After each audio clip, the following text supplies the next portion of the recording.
Thank you guys for joining me today. My name is Madar from Food and Fragrances. Now, when a new fragrance gets released, there is nothing more exciting than not just the fragrance itself, but the backstory and lore that comes behind it. Now, I got my hands on a new fragrance from the house of Argos, CHARONS VAIL, which I'm very excited to bring to you guys because not only is the story a little bit darker than what you may be used to, but the artwork, the box design, everything is phenomenal, and it's a pure pleasure to add this fragrance into my collection. So without further ado, let's roll my music, and when I get back, we'll talk about the new fragrance from Argos, which is CHARONS VAIL. I'll be back, guys. See you soon.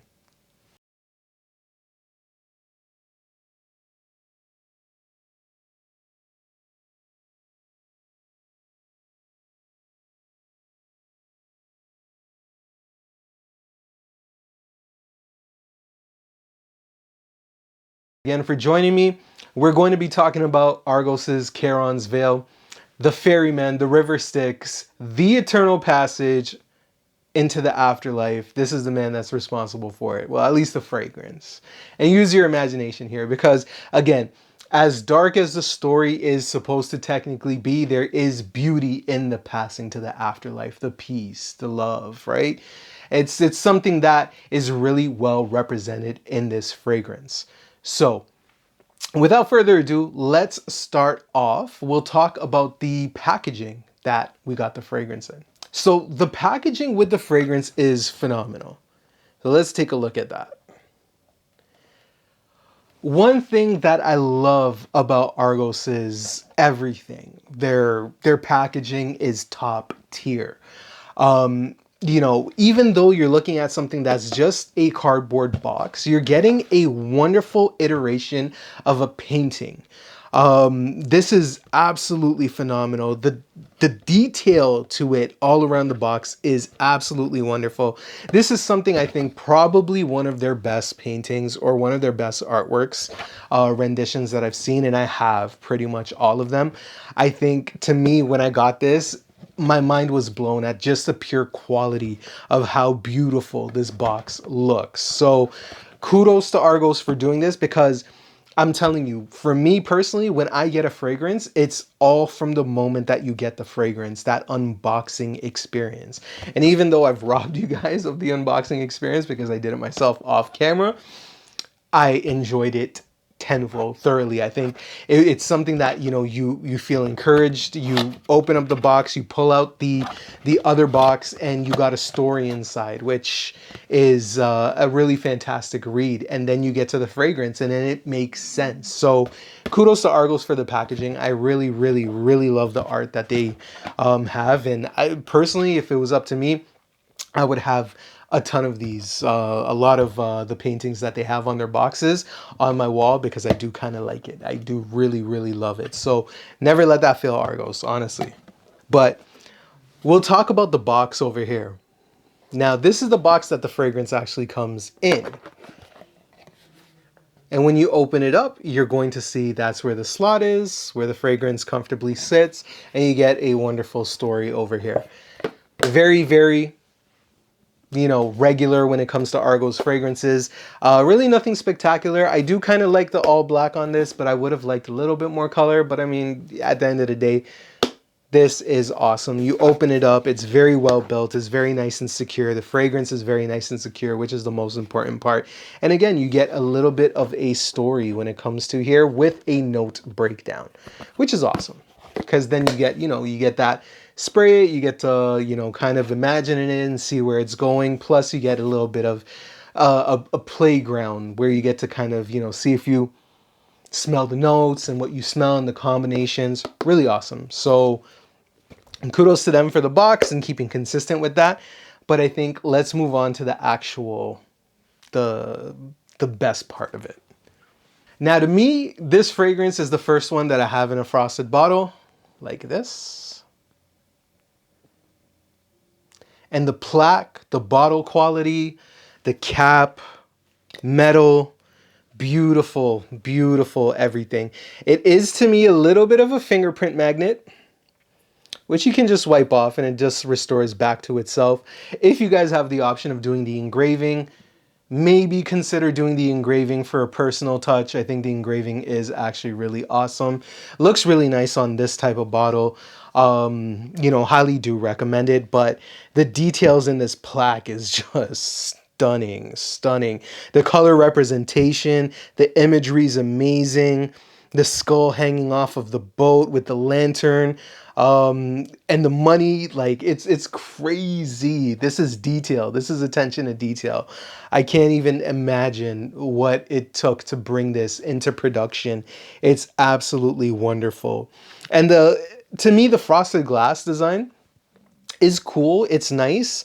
I just miss the continuity now. When I have this in my collection, it does stick out like a sore thumb, which I'm not 100%, you know, too keen on. However, everything about the bottle is phenomenal. And if you like the glass, the frosted glass design, you're gonna like it. I mean, there's nothing about it. This is such high quality, such high quality. It's so it's literally bottle perfection.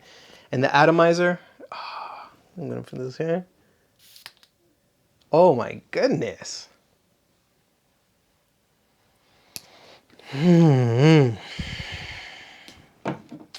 Yeah, that's nice. That's nice. Now, people are saying, does it compare to Maison Francis Kurkdjian's Oud Satin Mood? I get a little bit. I get a little bit. However, I find this to be more wearable. To me, Oud Satin Mood is very nice. It's very rich. It's very deep. It's very... It's a heavy fragrance. To me, I feel like Charon's Veil does not sit heavily. The element of saffron and rose comes out in the first initial spray. It's so fluttery, it's so delicate, it's so beautiful.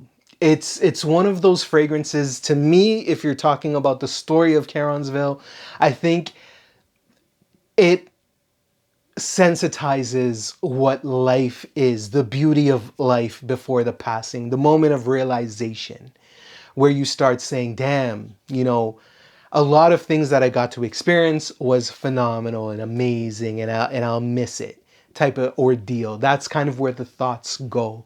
It's such a beautiful concoction of saffron rose mixed in together, oud based fragrance. So you get a little bit of the oud kind of bringing it down, but not weighing it down too much because it's still very fluttery, still very delicate. It's really, really nice. It's really, really clean. This is a fragrance, again, that performs really well. But to me, I think the standout notes are rose and saffron. And then when you mix in the other elements of a cedar will be a more cleaner wood. It won't be a denser wood. It will be a woodier experience that kind of lightens the fragrance, where the saffron doesn't go too much to a leather boundary, right? It's still more delicate. It's still highly unisex.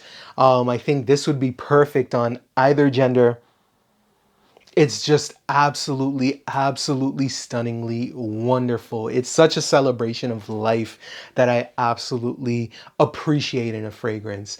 I don't think the sandalwood takes too much precedence. I think the sandalwood is there as the background to kind of make everything come together, something softer, as opposed to the ingredients kind of firing off in different directions and really deharmonizing the blend.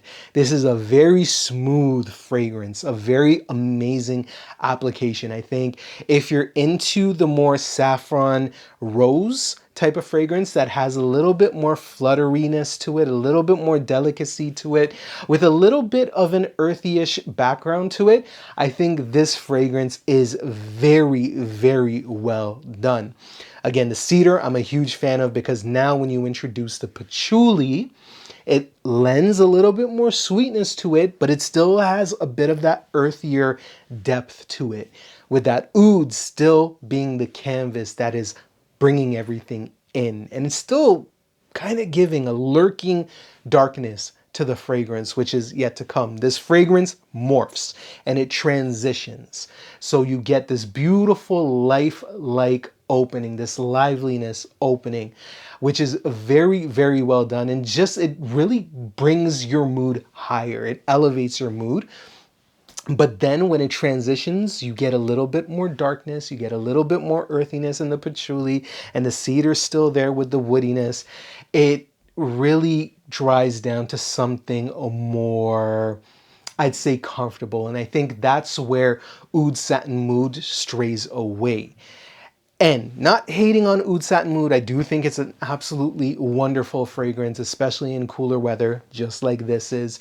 It's just, to me, I do find it to be a love or hate relationship with that fragrance. There will be times where I'll be like, yeah, I kind of want to wear it, but I just don't think this is the time and place.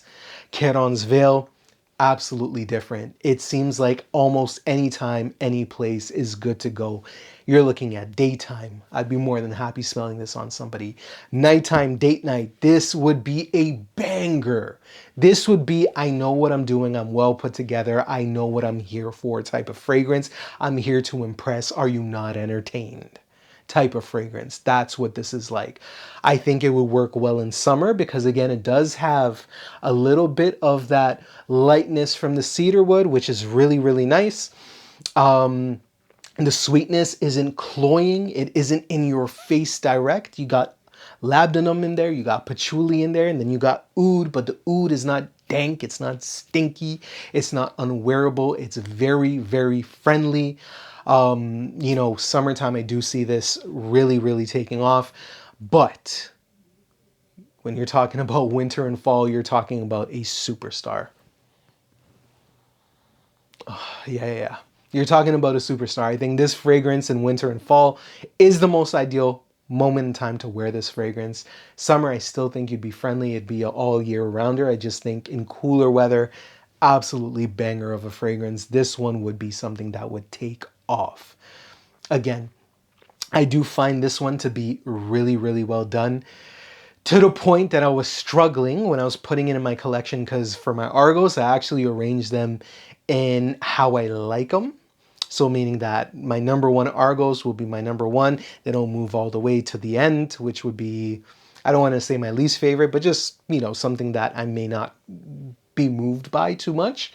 But this one definitely made it to near of the front, and for good reason, because this one is something I can feel myself wearing a lot. So is there redundancy if you have the other Argoses in your collection to own this fragrance?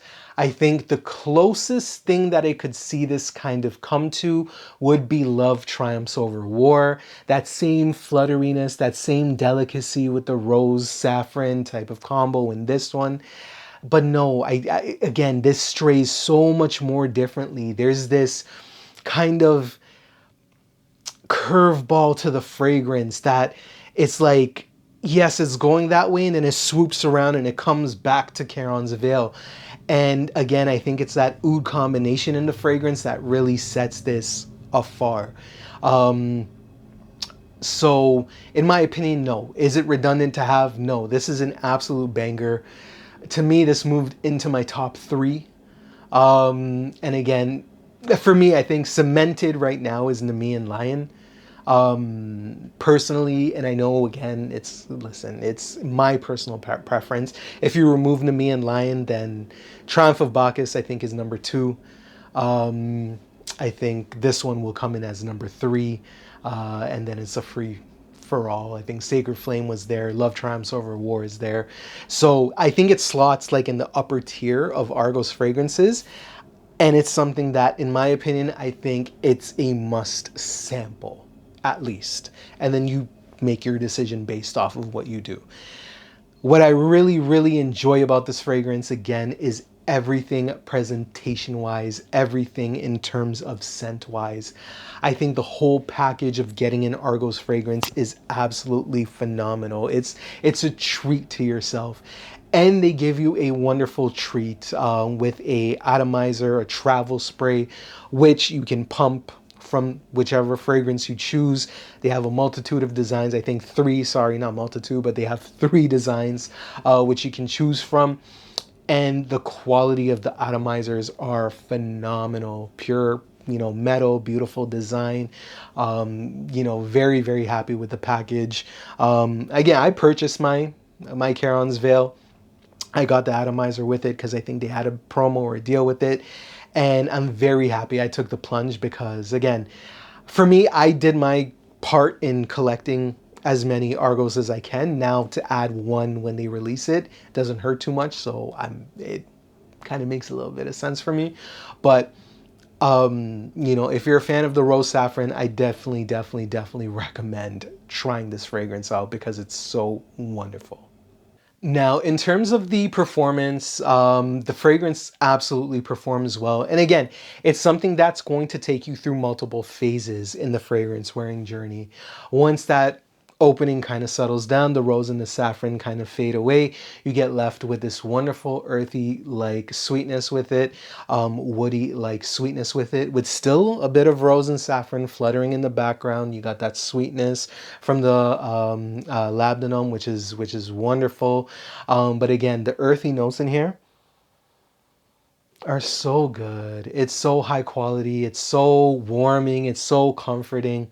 I think this is a fragrance that, really epitomizes that, if you stick with the designers and the designers is all you know, you're missing out on wonderful craftsmanship, wonderful perfumery.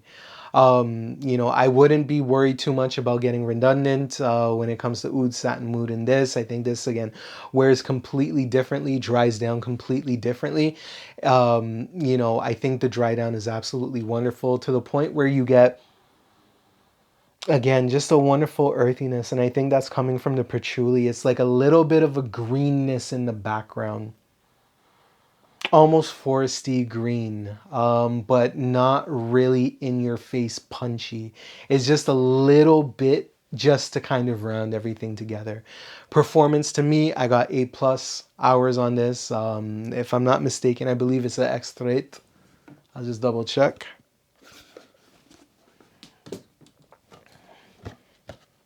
Yeah, it's an extrait de parfum, which, again, serious oil components in here. Performance I wouldn't worry too much about. Again, I think regular wearing, regular application, 4 to 5 sprays. If you're going out maybe in a larger area, maybe you could do 6. Whatever your spray routine is, I think your regular spray routine you could definitely do with this. Maybe dial it down for the first couple of wearings, see how it kind of wears on you. Yeah, absolutely banger. I just want to, give my thanks to Argos for releasing banger after banger, because as somebody who buys a lot of his fragrances, you take a risk as a consumer. You hope and pray that whatever you buy without sampling tends to be great and tends to be something that you want to keep in your collection. And without fail, this one's going to be in my collection. I'm going to love it. I'm going to enjoy it. I'm going to wear it.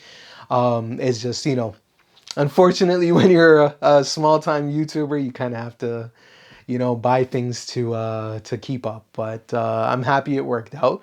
And I truly hope you guys give this a try and let me know what you think, most importantly, because I want to hear your thoughts, right? So, make sure you engage within the comment section below. Write down what your thoughts on CHARONS VAIL is, or sorry, CHARONS VAIL is. Make sure that you let me know what your scent of the day is. And I'd be more than happy to hear from you. So thank you guys again for tuning in. Much love. We're on the way to 1,000 subscribers. So please subscribe. Please watch the videos through. Like and share amongst your friends and family. And I'll be more than happy to hear from you. And till next time, have a great one. Peace out. Use my 10% code in the description below. Peace out. Much love. Bye. Smell great.